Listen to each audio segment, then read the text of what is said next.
was trying to think, what could I say that could actually be helpful or useful to you in the future? And I thought I'd perhaps tell the story of how I sort of came to be here. How did some of these things happen?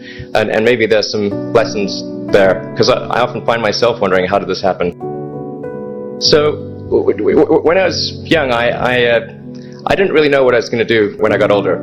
People kept asking me, and eventually I thought that the idea of inventing things would be really cool. And the reason I thought that was because I read a quote from Arthur C. Clarke, which said that a sufficiently advanced technology is indistinguishable from magic. And that's really true. If you go back, say 300 years, the things that we take for granted today, you'd be burned at the stake for. You know, being able to fly, that's crazy. Being able to see over long distances, being able to communicate, having effectively, with the internet, a group mind of sorts, and having access to all the world's information instantly from almost anywhere on the earth. This is stuff that really would be magic, or would be considered magic in times past. In fact, I think it actually goes beyond that, because there are many things that we take for granted today that weren't even imagined in times past. They weren't even in the realm of magic. So it actually goes beyond that. So I thought, well, you know, if I can do some of those things, basically if I can advance technology, then that's like magic, and that would be really cool. And I also had sort of a slight existential crisis, because I was trying to figure out what does it all mean? Like, what's the purpose of things? And I came to the conclusion that if we can advance the knowledge of the world, if we can do things that expand the scope and scale of consciousness, then we're better able to ask the right questions and become more enlightened. And that's really the only way forward. So I studied physics and business, because I figured in order to do a lot of these things, you need to know how the universe works, and you need to know how the economy works. And you also need to be able to bring a lot of people together to work with you to create something, because it's very difficult to do something as an individual if it's a significant technology. So I originally came out to California to try to figure out how to improve the energy density of electric vehicles, basically to try to figure out if there was an advanced capacitor that could serve as an alternative to batteries. That was in '95, and that's also when the internet started to happen. And I thought, well, I can either pursue this technology where success may not be one of the possible outcomes, which is always tricky, or participate in the internet and be part of it. So I decided to drop out, did some internet stuff, did a few things here and there, one of which was PayPal.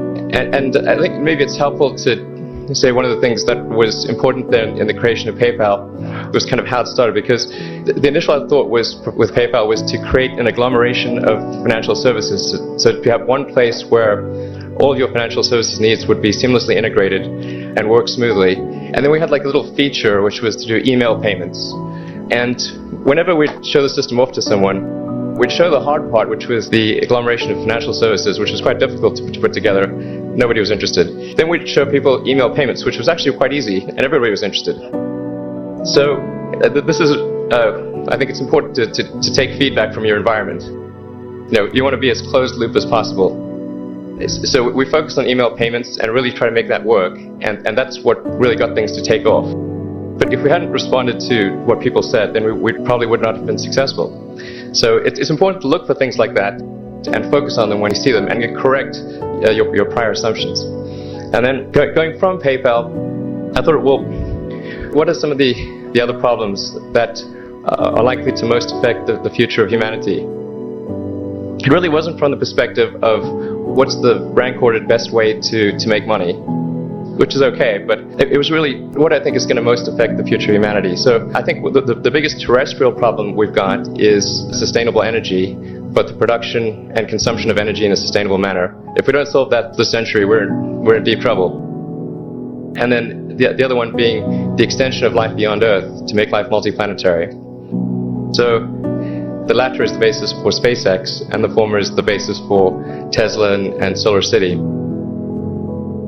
And when I started SpaceX, it actually, initially, I thought that, well, there's no way one could possibly start a rocket company. I wasn't that crazy.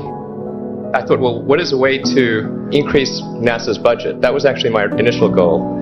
So I thought, well, if we can do a low-cost mission to Mars, something called Mars Oasis, which would land seeds in dehydrated nutrient gel, and you hydrate them upon landing, and then you'd have this great sort of money shot of green plants on a red background.